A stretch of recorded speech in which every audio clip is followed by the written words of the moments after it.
Obrigado, Alexandre. Bem, em primeiro lugar, o que a pandemia provocou na sociedade foi um impacto gigantesco em termos de comportamento, né?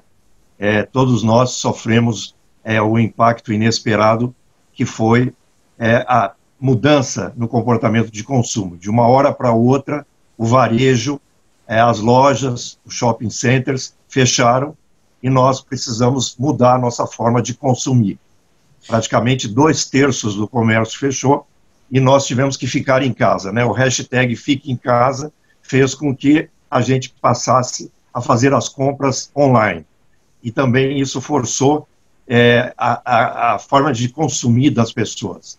O que antes algumas pessoas faziam, compras online, levou pessoas que nunca tinham comprado online, ter que aprender a usar, por exemplo, o computador, o smartphone, para fazer compras online. E também, por outro lado, determinados comerciantes que tinham lojas físicas, como restaurantes, lojas em shopping centers, acabaram quebrando, né? Tivemos aí setores que foram dramaticamente afetados por essa crise. Então, o setor aéreo, por exemplo, o setor de turismo, o setor de entretenimento, o setor de cultura, tiveram desemprego e tiveram fechamento de serviços que afetaram a sua atividade econômica. E também os mais desfavorecidos, né, a classe econômica das classes C, D e E, tiveram um impacto profundo na sua renda. Embora o governo tenha ajudado através do auxílio emergencial, o consumo, como já foi bem dito pelo Alexandre, teve uma queda que vai levar o PIB desse ano a um desempenho muito baixo, né?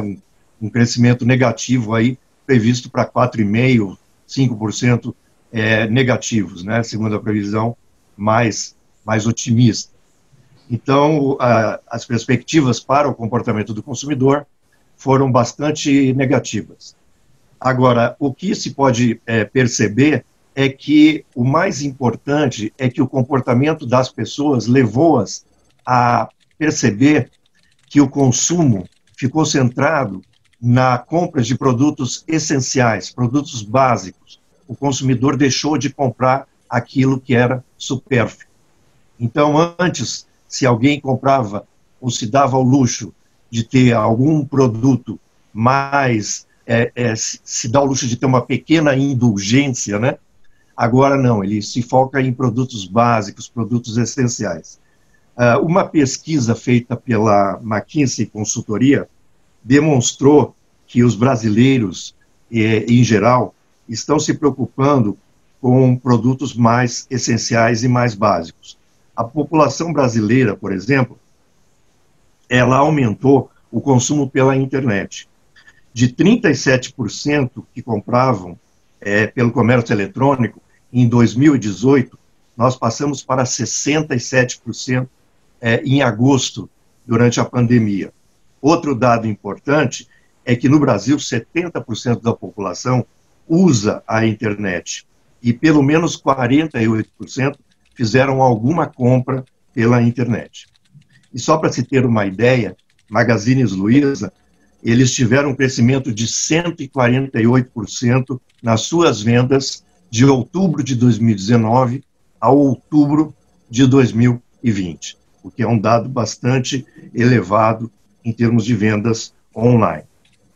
Uma outra coisa interessante que mudou é que o consumidor passou a validar mais as empresas que estão preocupadas com o meio ambiente, né? Nessa crise também, as empresas procuraram se aproximar mais do consumidor em termos de preocupação ambiental, com maior solidariedade, com maior humanismo.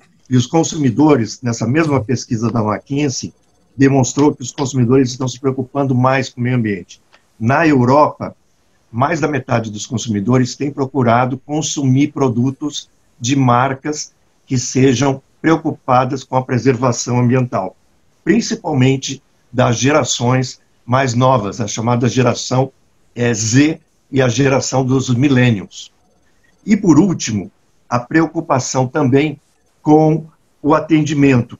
Uma coisa interessante é que, no Brasil, o número de reclamações no PROCON mais do que dobrou na pandemia, o que mostra que o consumidor brasileiro ele ficou mais irritado, ele teve mais estresse durante a crise. E por que esse estresse? Claro, nós ficamos mais inseguros, nós ficamos mais irritados durante a crise. Isso porque a doença, o vírus, ele criou um estresse para nós, mas também teve uma outra explicação. As empresas que tiveram que migrar para as plataformas digitais de uma hora para outra, elas foram rapidamente tendo que se adaptar aos seus processos e, às vezes, fazendo isso de uma forma meio abrupta e despreparada e não tendo capacidade até de treinar os seus empregados de uma forma mais cuidadosa e fazendo isso precipitadamente, e o atrito com o atendimento dos consumidores provocou um certo estresse. Então, isso também foi um fator preponderante. Então, as relações humanas também não foi muito boa, né? Segundo o médico Paulo Saldiva, tolerância e paciência nesses tempos de pandemia é uma coisa que nós temos que ter, né? Então, aí eu passo a bola até para falar um pouco sobre transformação digital, né? Eu passo a bola para o nosso amigo Giordano.